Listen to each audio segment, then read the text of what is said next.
I think, which is well worth noting, again on Japanese television figures, Monday was the third consecutive day where we reached more than 85 million Japanese. That's 2/3 of the population now watched some part of the game. So some very good fans and engagement, and that's what we will come on to later in this press conference. President is at Fukushima seeing the baseball, and he is at a competition tonight, which I can't remember, which I will find later. And let me then just quickly pass to Masa before I introduce our guests. As usual, open to all sorts of questions as every day, but we will be starting with a little section in a minute on digital and fan engagement. But Masa, do you want to give the testing results? Hello everyone. Thank you very much for joining us as always. Just to quickly say a few things at this very beginning. First of all, we've seen those new urban sports during these games, and then yesterday we've seen the final of the surfing event. In addition to showing the urban cityscape of the Tokyo 2020 games for the past few days. In the meantime, we were able to demonstrate a rich geography of our country through this sport. So really pleased to see these new sports being rolled out. Trying to give you a quick update on the COVID situation. The number of total airport tests conducted was as of 26. It was more than 38,000. 30 positive cases were found, which means the positivity rate at the airport is 0.08%. And meanwhile, I wanted to mention that the total number of screening tests being conducted is more than 270,000 as of 26th of July, and then 57 positive cases were observed. The positivity rate is 0.02%. So that's pretty much everything at this very beginning. Mark. Thank you very much indeed. So as I said yesterday, today we're going to have a short presentation about digital fan engagement and digital, which I think is very interesting, and it's a kind of a new area that we're really working very well on. In fact, just on the way in, was watching the swimming, and I saw the athletes actually engaging with their fans. A Brazilian swimmer engaging with his family and friends back home, which is obviously great in these kind of difficult times to provide those kind of opportunities. But I have with me someone who can tell you a lot more about it, or two people who can. So Yannis Exarchos, who is the CEO of OBS, the broadcasting arm of the Olympic movement, and also Chris Carroll, who's our Director of Digital and Marketing. So let me hand over to Yannis, and then we'll do some questions about that, and then obviously we'll go on to any other subjects that you wish to talk about. Yannis. Thank you very much, Mark. Good morning to everybody, and I'm very happy today to be meeting again with you to speak about something which is a very new thing that we are doing, and I think it's quite important, and I have a strong belief that it's here to stay. If we go a few months back, when the announcement that there would be no foreign spectators was made, then we started thinking immediately from the point of view of broadcast, how can we provide more opportunities for international fans to actually make their presence, their engagement known. Then when we knew that there would be no spectators, the question became bigger. So we actually fast-tracked a few ideas that we had in mind for future games, and have to do with actually highlighting and bringing into the venue a sense of what is going on around the world during the Olympic Games. And what's going on is the massive engagement of billions of people. even with full venues, the amount of people, the number of people that you have in the venues is super important, but it's still a very small percentage of the actual number of people around the world who enjoy, who participate, who are filled with emotions for their favorite athletes. So how can we use technology to make this evident? And most importantly, how can we use technology to support the athletes in the context of these games? These are games of world unification. These are games also of human connection. Despite the difficult situation and the procedures and the measures, we need to highlight that the world is here, the world is watching, the world is engaged, the world is supporting the efforts of the athletes. So we have developed a few new tools. One of it is giving the opportunity to fans around the world to post their cheers of support for the athletes of their country, or the Olympic athletes in general, or athletes of a specific sport. We collect all that through our rights holding broadcasters, but also primarily through our own platform, Olympics.com and Tokyo 2020. And we do the same also with providing the opportunity to fans around the world to post and send us their own short self-videos of support and cheering. We're in the 5th, 6th days of the games, and I'm happy to say that we have already cheers who are more than 83 million as of this morning, coming from all countries of the world, supporting athletes of all 205 national Olympic committees who participate in the games across all sports. So the world is reacting, the world wants to engage, the world wants to make the presence known in the venues. The athletes should not feel that they are alone. They are supported by hundreds of millions of people around the world. An additional idea that we had was to create an opportunity through using digital technology for the athletes to have a sense of present and direct connection with the people who are very close to them, their families and their friends. We know very, very well that this factor is a hugely motivational factor, a very important psychological factor for the athletes. We all recall images from the Olympic Games of major achievements, gold medalists, who turn immediately after their achievements and they're looking for their beloved ones, you know, in the stands, or their parents or their friends, and they salute them.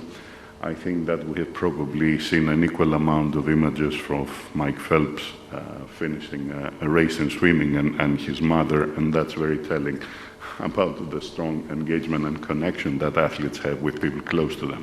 Given the circumstances, they are not able to be physically here, but they're supporting the athletes. So what we have done is we have established in a number of venues for the final stages, for the final sessions, monitors whereby the athletes can connect with their families and their friends back home.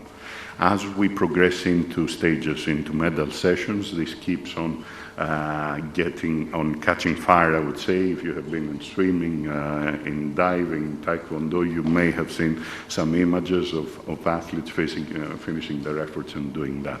It's something that we feel the athletes start loving. Clearly, these initiatives were designed a little bit with the special circumstances in these games, the absence of spectators, but I'm sure that they will get a life of their own, and I'm sure that most of these new initiatives are here to stay in the next games. Perhaps it's better, instead of me speaking, if I share with you a short clip, a short video that shows you a little bit what it is about. If we can run the video.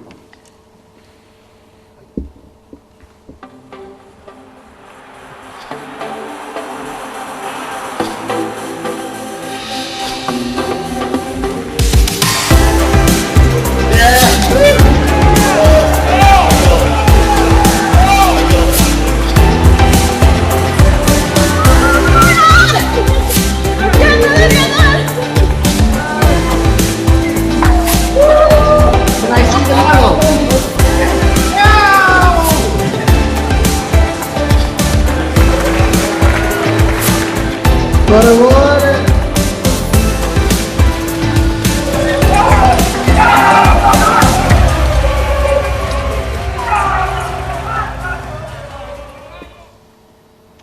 Thanks, Yanis. That's impressive video. Let me now turn to Chris Carroll, as I say, Director of Digital and Marketing. Chris, you want to talk about, or you will talk about IOC platforms, digital platforms. Chris, over to you. Thank you, Mark, and good morning to everyone. As we all know, and as Yanis has just referenced, one of the key impacts of the global health pandemic everywhere is how people are consuming sport and how they're interacting with athletes and stories and so forth. Results, performances has really increased through digital platforms. And to date, in the initial days of these Olympic Games, that's happened here as well.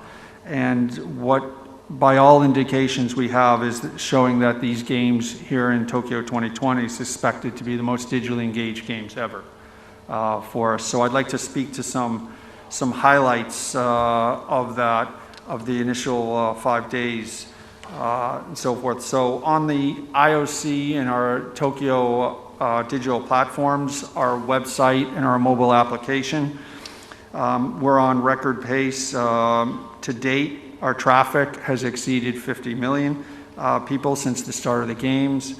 That translates into double the traffic in comparison to the 2016 games in Rio.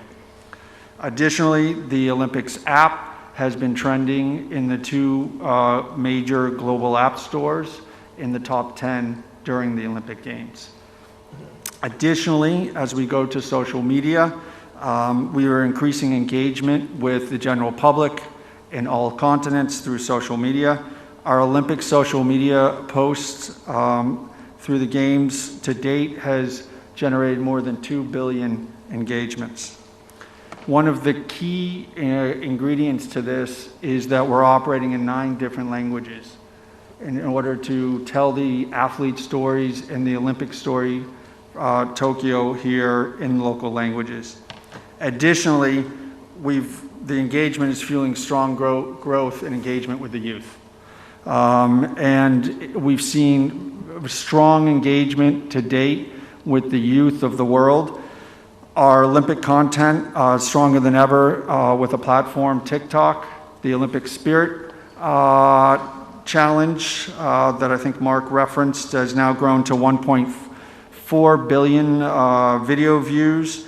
Our Instagram following is over 12 times our average rate, which is translating into millions of increase. Importantly, telling the athlete stories through Olympics.com and the Tokyo website, as well as our social medias, the new sports have contributed to that to date. Skateboarding has been very successful, and on the peak activity of Sunday and Monday of that competition, around 1 million people engaged through Olympics.com traffic, web, and app. I'd like to highlight some geographic territories. Specifically, in our largest traffic is from the United States, India, and Japan to date. A good spread, including the home country. And Japan, led by an outstanding Super Sunday on the field of play, has spearheaded that and has really increased the positive digital engagement here in Japan. And the opening ceremony was very well received. In Australia as well, we've had very strong numbers. The sport-loving population of Australia, as well as their outstanding performances in the pool and the exciting announcement of Brisbane 2032, has led to a 17 times increase of traffic on the Olympics web and app. The United States, in terms of our web and app, we've got to date 20% more Americans visiting the Olympics web and app properties than we have had in previous games. In India, we have strong, more than double the number of users, and on our YouTube, we have 20 million views, which is 8 times more than we've had. So these are some of the indicators that are leading us to have a most successful engagement with the population about Olympic stories clearly around the world through our digital platforms. People want to hear not only the performances, but the journey of the athletes, the voice of the athletes, and we're best facilitating that not only in the venue, but also on our digital engagement. Thank you, Chris. Okay, questions on that, OBS digital and digital engagement? If there are any, I would like to take them at the beginning because these gentlemen are obviously very busy, but also happy to talk to anyone afterwards who wishes to as well. So any questions on all those good news stories and engagement stories? Yep.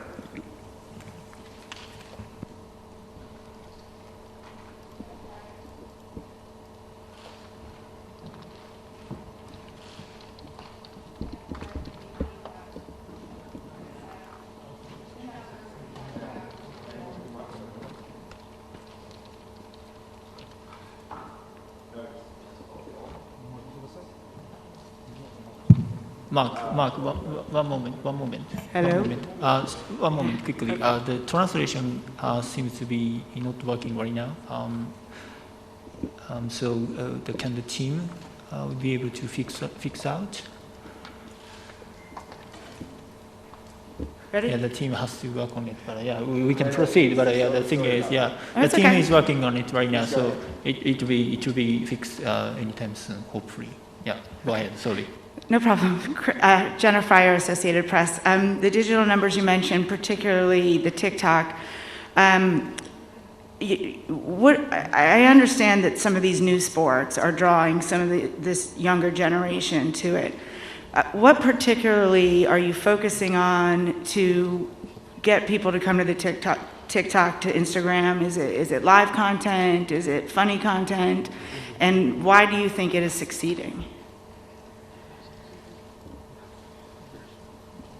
Thank you, Jane. I think it's Olympic content, and it's how we're engaging with the audiences is we're inviting them to express what's an Olympic in them, and basically providing an opportunity for them to express what Olympics means to them, which is uniquely some things different in other places and around the world a common theme. But specifically what we're doing is being able to provide the athletes stories and inspiration and a sense of a hope, which is what these games are all about. And it's clear around the world to date, the sentiment we're getting through our digital engagement as well as in the venue is these games really are fueling hope around the world. Given the context of the global health pandemic. If I may add that it's important to note that these numbers and this engagement is on top of the number of engagement on the same handles that our rights-holding broadcasters are doing. Because ourselves, we're not using the coverage of the games. This is being used by the rights holders. So we are telling, in addition to that, stories around the athletes, telling the atmosphere of the games. So if we want to have a total look of the impact of the games, a digital footprint, we need to take these two things together. And one, of course, supports the other. People are watching there, they're getting more stories here, they get stories here, and they go and watch. And this is what I think is important. So this is important to keep in mind. These are just figures without the rights of the content, without the production. You have to add all the components from the rights holding broadcasters. Clearly the new sports, as you referenced, and early in the Olympic Games, we've had skateboarding, we've had surfing, and 3-on-3 basketball to date. That's helped. That's fresh, that's exciting, and that's engaged with global audiences, specifically in the United States, specifically in Brazil, and specifically here in Japan, is what our numbers are around those new sports. And just so I'm clear, it's the rights holders' content and the IOC's content. It's not content from the athletes directly? This is mostly the rights holders. They use the rights, so all the images of the coverage of the games and anything else that they produce in addition. And we are primarily telling the story of the athletes, but without having, obviously, the right to use images from the games, because the rights are with the rights holders. But I would say, and I think Chris can talk to you for hours on that, the stories that we're telling are athlete-centric. It's everything around the athletes, their environment, their stories. This is what we're telling. We're not telling the story of the institution. We're telling the story of every single athlete in the games from every country. Thank you. Thank you very much. And Wakako. And gentleman there, yeah, thank you.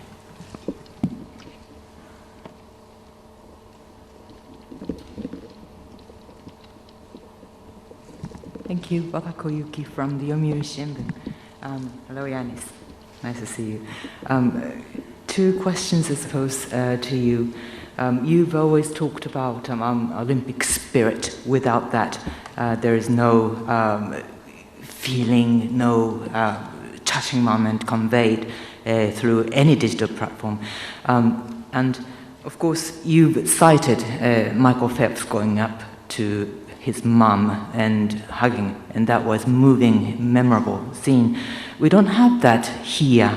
Athletes, although it's fantastic actually to see that screen and all cheering for them, there is no context, there is no humane actually spirit exchange.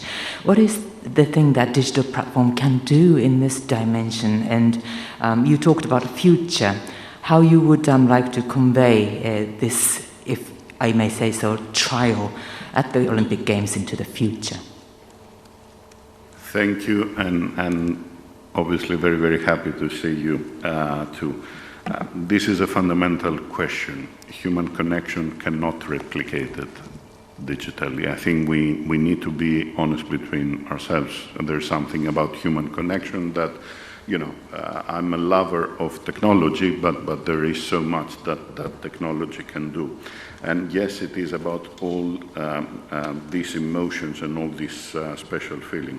One thing that I have started noticing already is that actually athletes themselves have started by themselves overcompensating. Let me give you one simple example. You had yesterday the situation with Simone Biles, obviously one of the greatest athletes in the world. She had a difficult moment herself. She stayed there to support her team. She stayed there to support her team. A big part of the story of the coverage of gymnastics yesterday eventually became that, and I think very naturally everybody started focusing on that. You have, a huge star in sports that had a problem herself in continuing the performance, and what she elected to do was stay there and support the team. I think that it's very difficult to have a more Olympic moment than that.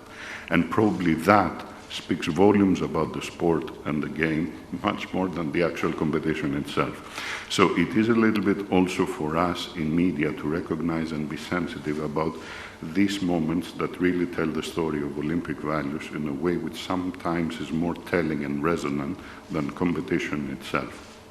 This is one thing.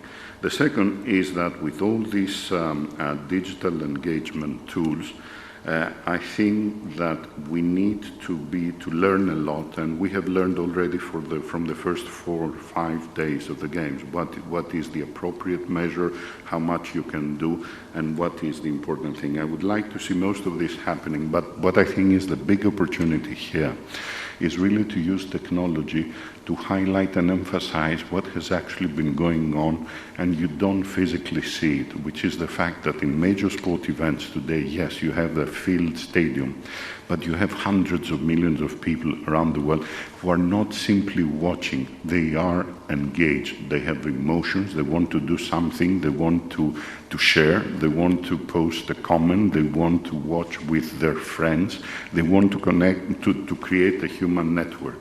I think if we can represent that into the venues, we create a more realistic actually ambience for the athletes of what's going on actually out there.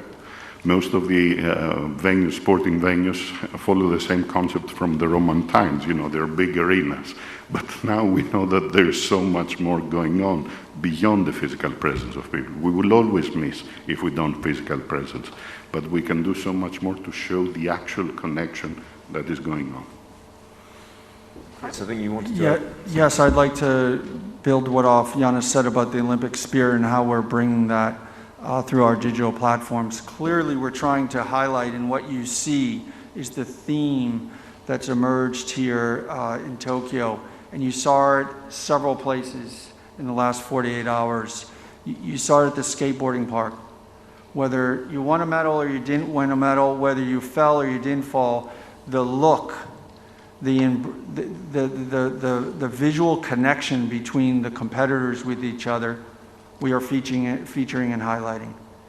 The embrace last evening in Yokohama of the United States softball coach with the Japanese coach, and the emotions while respecting the physical and social distancing guidelines and so forth, we are featuring on that. The emotions that come out from Bermuda winning a gold in the triathlon in the last days. This is part of what we're trying to communicate, because what's clear in our engagement activities through all our digital platforms and with our partners, and what you see through our venue engagement program, is the athletes are united in their journey here. They've faced similar challenges, and here in Tokyo, they're uniting. And we're trying to bring that to the world through our digital platforms. Thank you. Thank you very much. Yeah. Next question.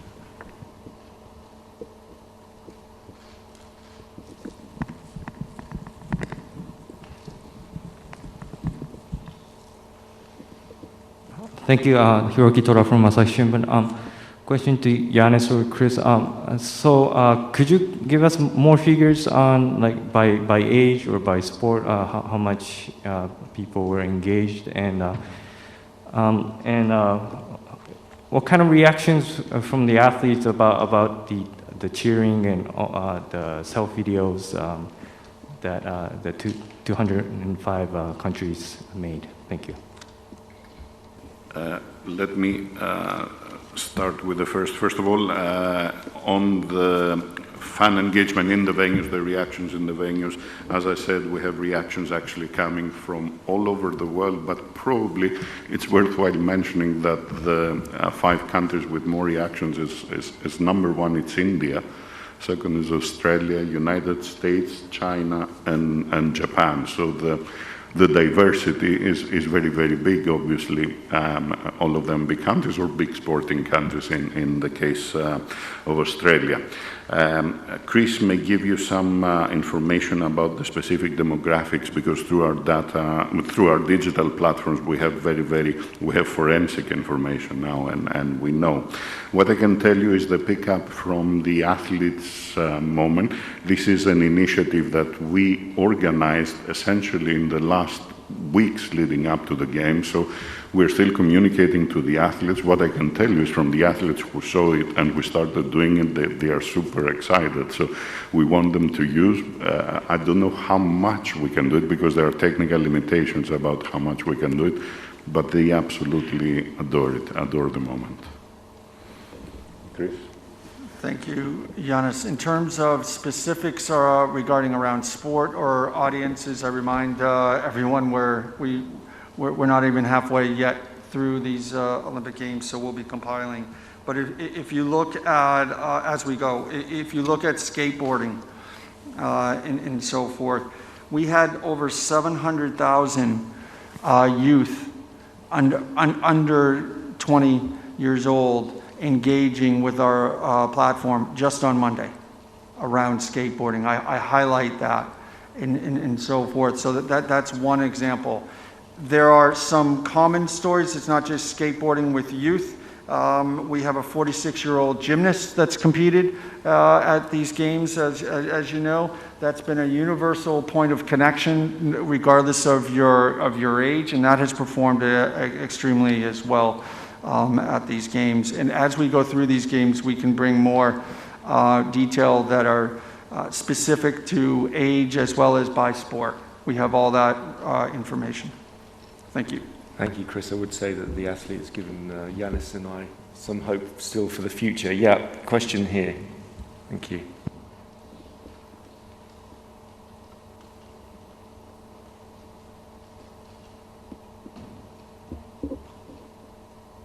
Hi, thanks for your time. Kurumi Mori, Bloomberg News.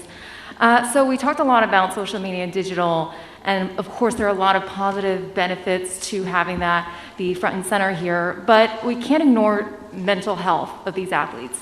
We've heard time and time again, Simone, we saw with her yesterday, although she made that decision, there was stuff on social media that was negative.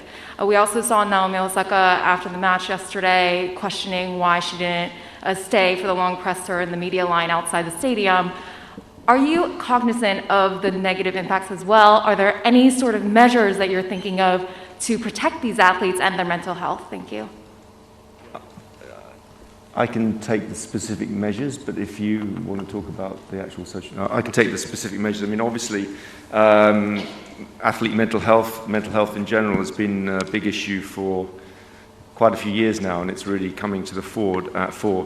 And the IOC has been actually working on it for some time and has had some toolkits, webinars and so on for a while. That became more urgent with, obviously with the COVID pandemic, so we've been working on that quite a lot. There is, in the village, on top of all the psychologists and so on that we have there, there is also a helpline in 70 languages, which will keep going after the games.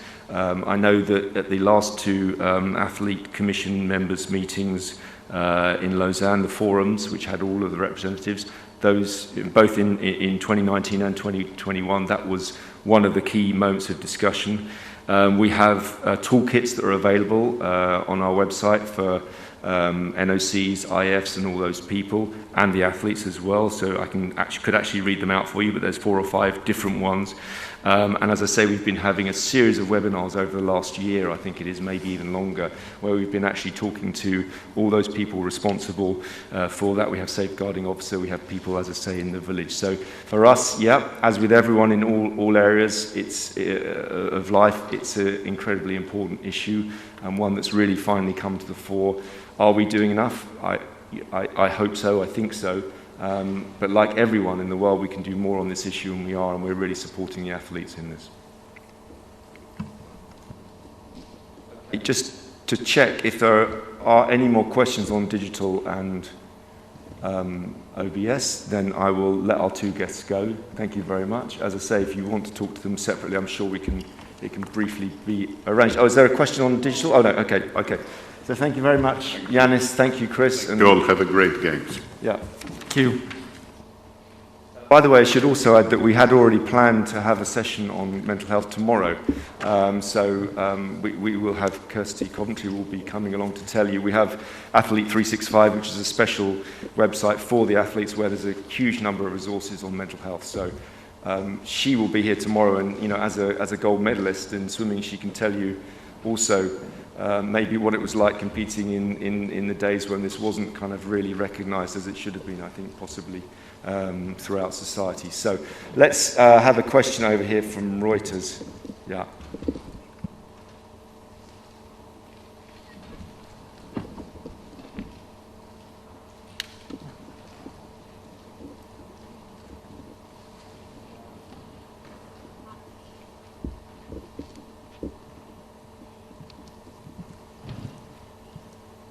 Thank you, Mark.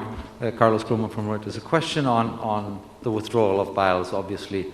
Do you have a comment on what occurred yesterday, and also what it means for the Games when such a big event happens, especially in one sport, and what the impact might be for the rest of the Games? Thank you. I think only on that, I'm not going to add to the speculation. I've seen many stories. I don't think it's up to me, and I certainly wouldn't want to discuss what I think happened or what various views are. I'm not really the person to talk to on that. I think what we can all say is that regardless of that, we all have huge respect for her and huge support for her. I wouldn't really want to add much more, and I don't think it's my position to do that at this moment. So yeah, we can have Hayo, and then we'll have a lady there, and then Steve, I think it is, I can see. Yeah.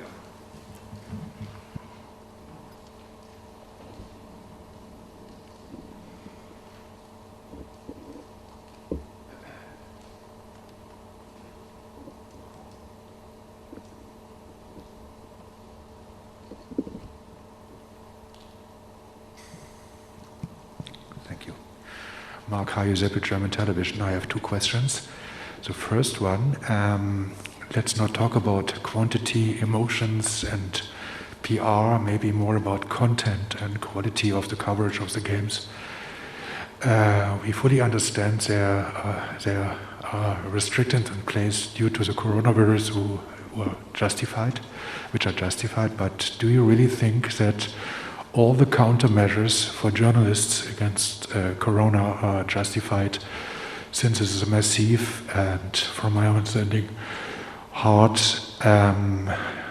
restriction for independent and free coverage of the games and the surrounding circumstances? First question, and then I have another one. Yeah, can I ask a second question too? Okay, second question is,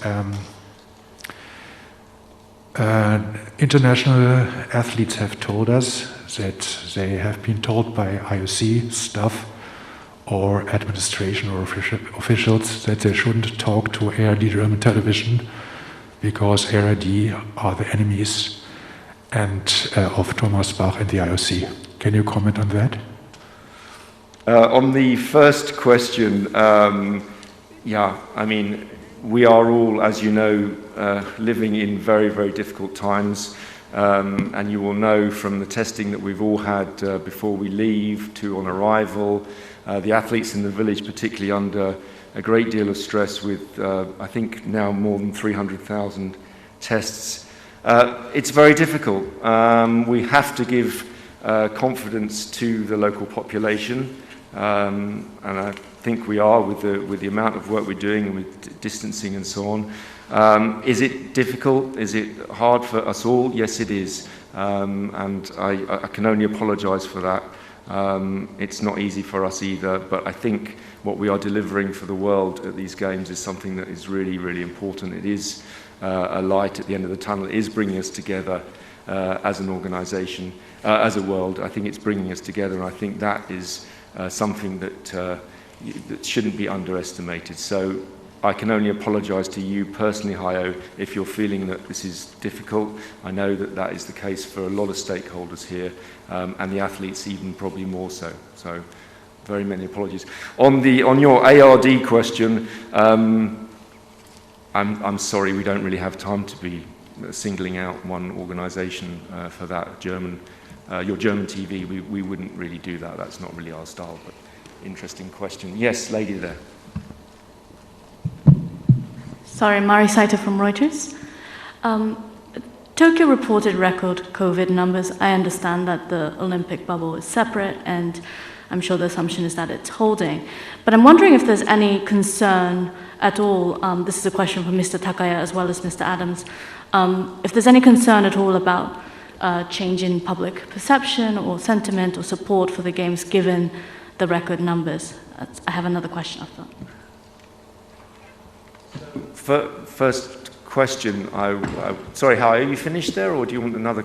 Okay, fine. By the way, I would just, obviously, to answer your question earlier, you got the third question, so it would be a bit bizarre if we were somehow boycotting ARD to not ask you to the microphone. By all means, come tomorrow, we'll let you ask a question again.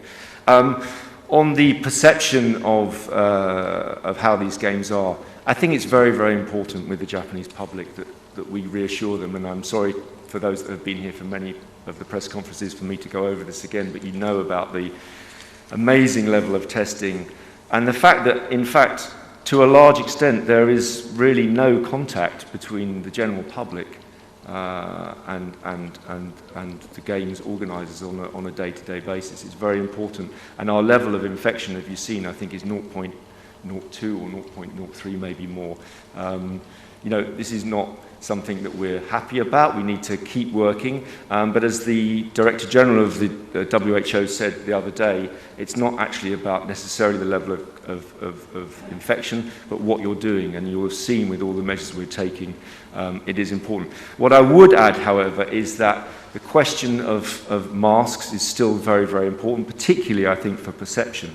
And that's why, we've had a number of questions on that, and I've made it very clear that this is not a nice to have, this is a must have. All those rules are being communicated to all the groups, the NOCs, the IFs, in the venues, and the great volunteers as well. There are regular announcements at venues now, and continual breaches by individuals or groups will be announced, and that will be followed up. But I also wanted to emphasise, as I did yesterday, that I think all of us, including myself, have a responsibility to comply with the playbooks. We've all been kind of asked to contribute to safety.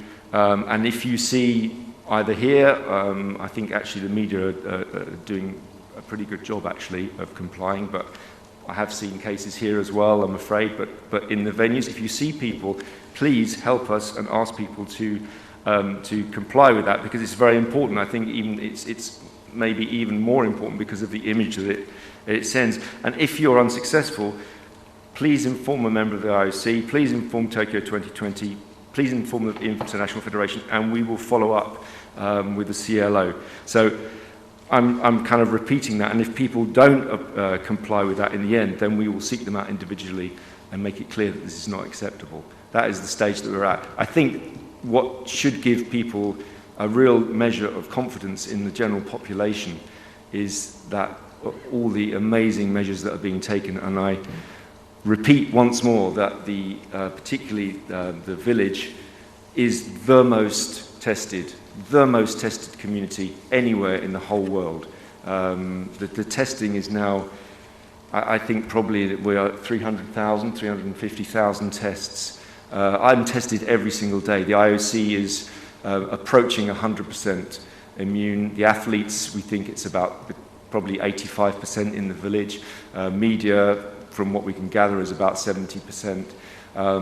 Those double vaccination rates compare very, very favourably with many, many other situations in many, many other countries around us.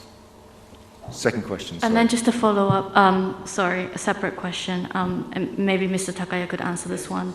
Now that's my fault for talking too much. Masa, I know you probably would want to say something, so I apologise about that to both of you. No, I believe you covered pretty much everything, but what I want to add is that obviously there has been always a mixed feeling towards hosting the games for the past year. There has been uncertainty in this society, so it's natural to see such a mixed feeling. But in the meantime, we have been able to observe that people are trying to support these games, like the road events I mentioned yesterday. Yes, we saw certain number of people along the road race events, but in the meantime, we could have accommodated 2 million people, 3 million people on those road events, another million possibly on triathlon events. But the number of people were not that level, which means such a large number of people were are trying to stay in their homes to watch the events by TVs, trying to support these events. That's a firm evidence that there has been a goodwill growing up among the general public to make these games very successful. So I just wanted to compliment that. And then just one more question. Yeah. Sorry. There's been some reporting in domestic media about food waste. I'm sure the games are supposed to be extremely sustainable, but there's thousands of lunch boxes and meals that are being discarded because they were supposed to be for volunteers. I know Mr. Takaya has commented on this again, so I apologize to ask, but do you have any fresh comments about that? And any ideas to mitigate this issue? Thank you. Yes, I can provide you the updated information. So Tokyo 2020 can confirm that there has been a surplus of food at various venues across all the venues, particularly on the day of the opening ceremony at the Olympic Stadium. The large number of staff on duty meant that order volumes were large and a lot of the food was not consumed. One reason for the surplus was that many, one moment, we consider that obviously compared to the amount we ordered to their suppliers, there has been quite a large volume workload for the staff members, so they were not able to consume. That was one reason for the food loss.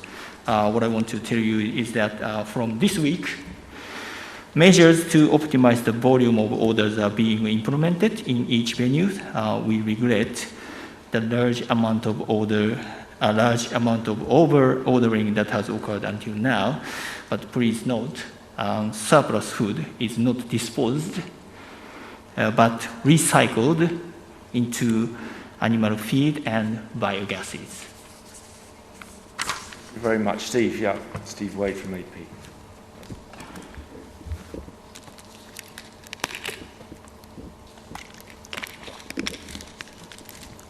Hi, Mark. Stephen Wade from Associated Press.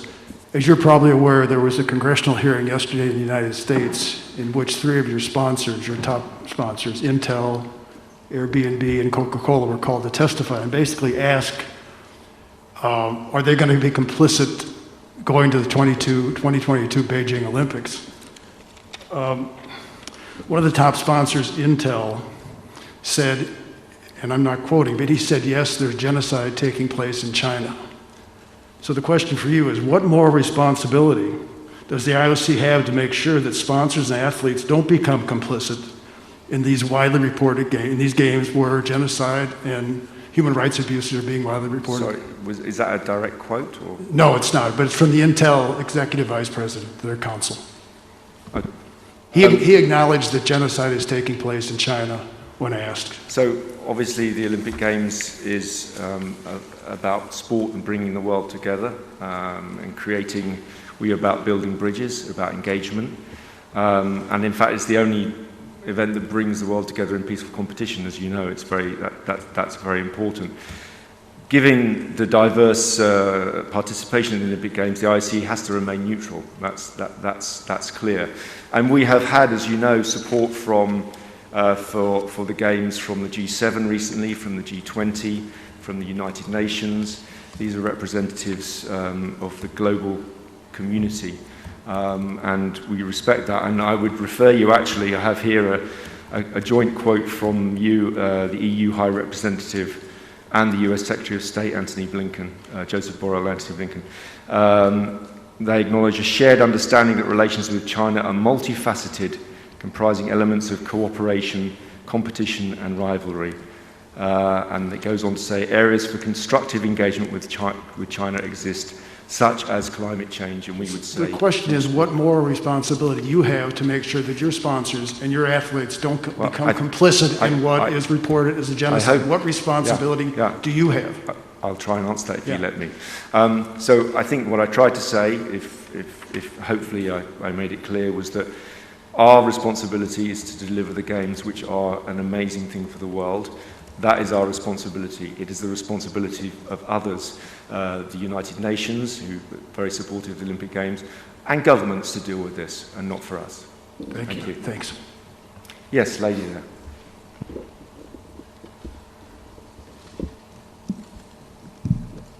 Hi, thank you. This is Aya Tomasa from Bloomberg. So before the Olympics started, there has been opinion polls showing that there's negative sentiment about holding the games under the pandemic. But this is a question for Mr. Takaya. Is Tokyo 2020 feeling sentiment is being recovered after Japan won 10 medals, gold medals. And I have another question about heat waves. So are you planning to put in additional measures such as trying to move like tennis tournament time later, or something about the Hokkaido Marathon? Thank you. I think I will have to deliver the similar comment that I have just mentioned. We are of course aware that there has been a mixed feeling towards the games for the past year.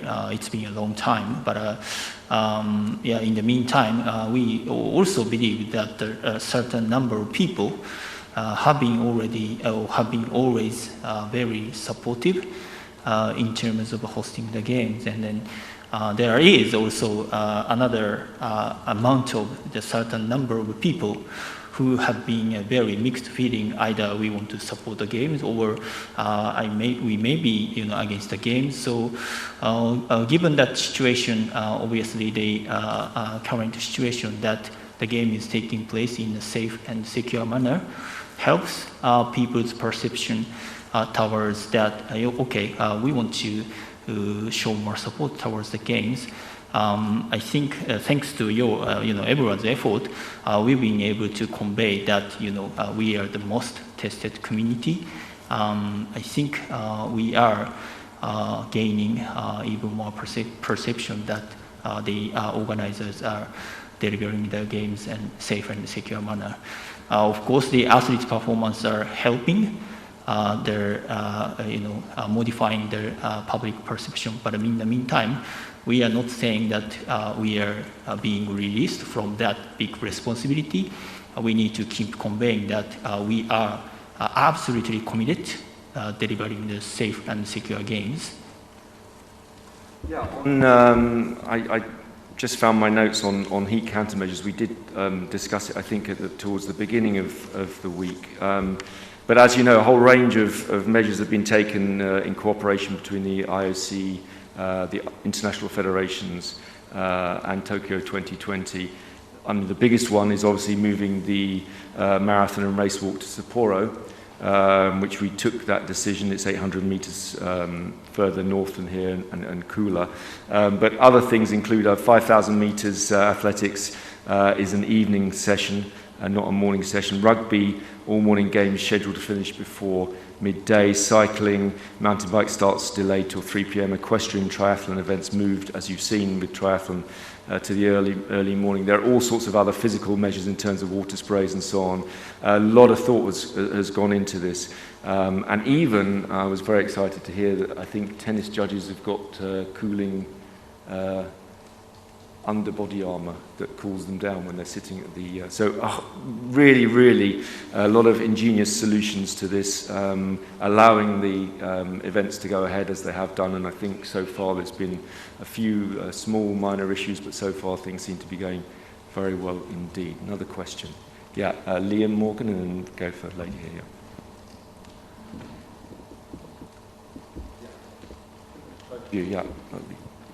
Hi Mark, Liam Morgan from Inside the Games. Just quickly on the COVID-19 update provided today, there's 2 cases that have been struck off the list. I presume they are false positives.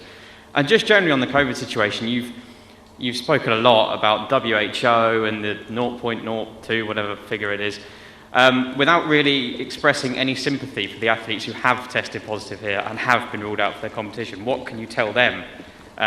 These athletes who've trained for years and now their Olympic dream is over. Thank you. You're absolutely right. Huge respect for them, and it kind of goes to the question earlier that Hayo was asking about the measures that we're all under. It is terrible, and if I hadn't expressed already sympathy, I have done, but obviously maybe not here. But of course, we have huge sympathy with anybody who's trained all that time. All the more reason why these games.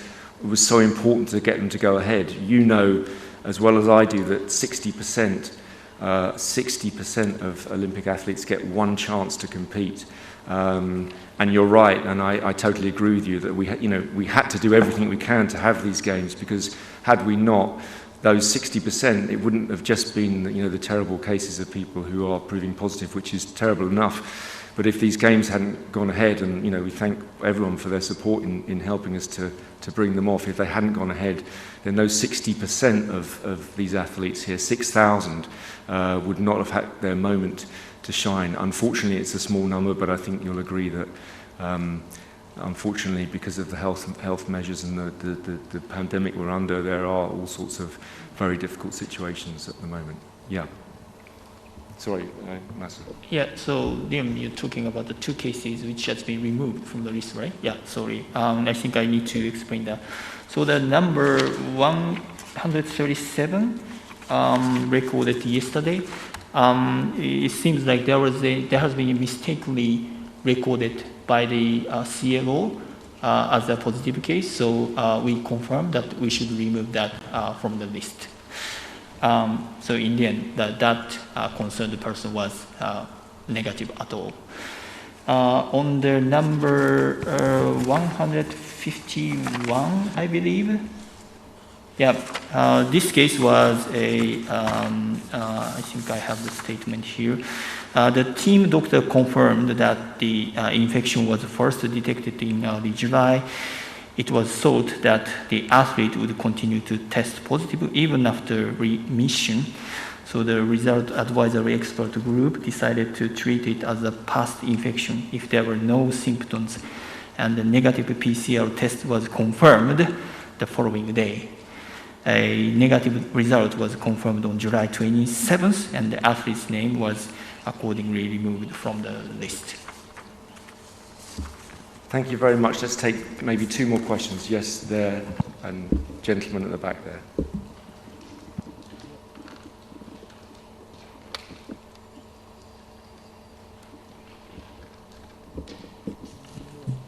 共同通信の長谷川と申します。日本語でお尋ねします。2点あります。1点は先ほど似たような質問があったんですが、ちょっと改めてお伺いしたいんですが、昨日東京都内のコロナの感染者数が過去最多の2848人になりました。で、主催者側としてですね、So now, この都内の感染者数の増加とオリンピックの開催というのは無関係だというふうに思われますでしょうか。それが1点目です。2点目がですね、今回の大会で使う輸送のバスの台数がちょっと足りないのではないかというような話があるのですが、おそらくそのフィジカルディスタンスを確保して乗っていただくとなると、より多くのバスが必要になるというような状況ではないかと思われるのですが、この状況について現時点どういうふうに把握していてどう対応しているのか教えてください。What is the situation and what kind of measures are you taking? That's my question. Let me start off with the first one, and maybe Masa wants to add in. I mean, I don't want to kind of continue to repeat the answers, but clearly the separation between those involved in the Olympics and the general population is very intense, and there really isn't a great deal of contact. There is social distancing going on, obviously, double vaccination. I won't go through the figures again. You heard how high they are, and of course it won't have escaped your notice that there are no spectators. So, and the level of infection amongst the Olympic community is very, very, very small. I think I probably will stop there because I don't want to repeat the same points again. Yeah. Thank you. Yes, maybe what I'm saying is very close to what is mentioned, but the number of the positive cases in Tokyo is, of course, I am aware of that because I am a citizen, and also, yes, I feel sorry as an organizer to see the positive case increasing, but the relationship between the increasing number of the positive case in Tokyo and the Tokyo Olympic Games, I think that is something which the expert is investigating. So what we'd like to say is, as Mark mentioned, well, for all the people who are involved in this game is already conducting a lot of testing, and just like you are taking, yes, by going through all those testing, we are saying that most tested community So I guess we have repeatedly conducting a test for all those people who are involved in the game, and also we are restricting the activities of the people involved. And also thanks to your support, I think the number of the positive case amongst the community is at this level, which is really, really low. So I hope we would like to deliver safe and secure games for other stakeholders as well as for the citizens in Tokyo. We want to continue hosting, and we want to make the commitment to keep hosting these safe and secure games till the end of the game. I think on transport, just to say that is raised every morning at the coordination meeting. I realise that transport is incredibly important. There are more buses have come on, some more are coming, I think, tomorrow, and that is being worked on. But we do get that one. We do know that's important. Masa, do you want to add to that? 輸送に関して諸課題があるという事情はもちろん理解をしております。今マークがメンションした通りです。輸送チームも今最大限事態の改善に努めている。Doing their best to improve the situation. For instance, we now added the extra buses or standby buses so that on demand we will be able to operate those buses as it is required. So yes, toward the end or mid-end, toward the end of the games, we want to really keep improving the situation.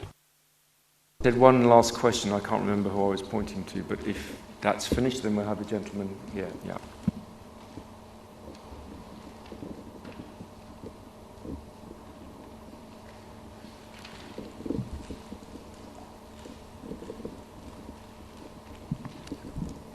Thank you. Thank you very much, Hiroshi Hiyama, AFP. Just quickly, it was two questions. Nobody tested positive from the media center? It's the question number one. The question number two is about the mental health issues. Apologies to go back to that issue again. Simone Biles or Naomi Osaka may have a team of experts to help them, but it's the people who are not Simone Biles or Naomi Osaka may not have that resources available. Is there, what are the type of things, new things, and obviously all the athletes are coming out from the COVID restrictions, and that it's been a very, very difficult year for them to train, and the pressure may be higher. Is there any recognition on the part of IOC that they are under more stress than the usual Olympics, for example, and what are the type of extra resources or the programs that are not available during the previous editions, but that are available now? And then are you able to push those assistance to the athletes rather than wait for them to come to seek it? Thank you. Yeah, I mean, I don't know if you were here at the beginning, but I gave quite a long, detailed answer about all the resources, all the extra resources, and how actually COVID-19 had meant that this was more important than ever, that athletes may not be superstar athletes, but there is a resource of psychologists available in the village. There is a helpline in 70 languages for the athletes. There is Athlete 365 with all the details on there. We've been having seminars with all the people involved so that they can be aware of the issue. There's a huge amount of work being done. We don't underestimate how much more needs to be done, and we continue to work on that. But I would reassure you at least that we have been for some time before COVID aware, and now, yes, even more so. And sorry, the first question. Yeah, no, there's extra stuff now. So we have. I can give you a full briefing if you want offline. But we have a whole range of. We've been having a whole range of seminars, and there are now toolkits on all various issues. And anyway, actually tomorrow, if you are interested, as I say, we have Kirsty Coventry here, gold medalist. Who can talk about, and the athletes representative who can talk about all the work we've been doing. It was discussed at great length in the athlete forums that we had 2019, 2021. So for us, it's not a new problem. It's something we've been dealing with, and we realise that athletes, in any case, are under enormous pressure. And I think that COVID situation has made it more difficult for all of us, but for the athletes in particular. And sorry, the second question was? Yeah. IBC, MPC? Either IBC or MPC. among those positive cases, as you can see on the list, there are a certain number of people who are considered as media, and they have access to IBC or IPC. But what I can tell you is that all those positive cases have been isolated straight after, and then we quickly move to identify cross-contact cases, and if there are cross-contact cases, and they are requested to be isolated as well. So we are following the protocol in this regard.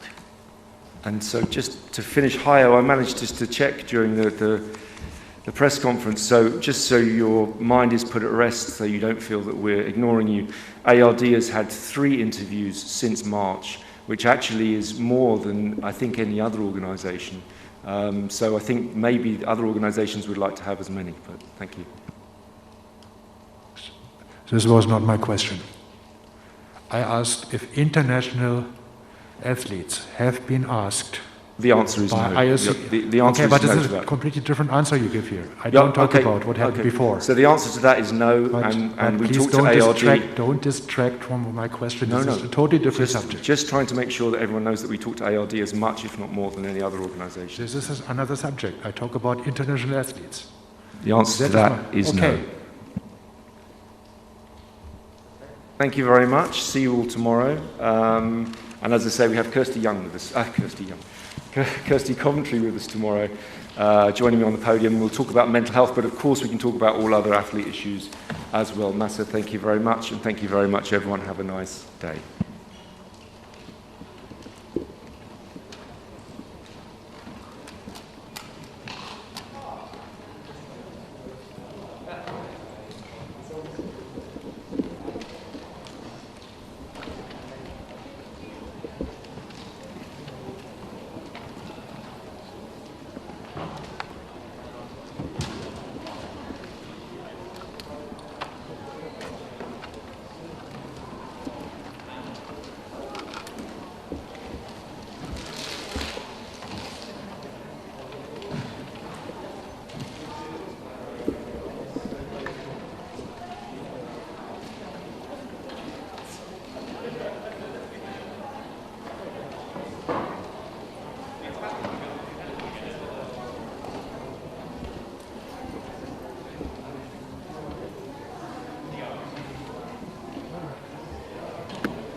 はいはいはい。あ、じゃあちょっと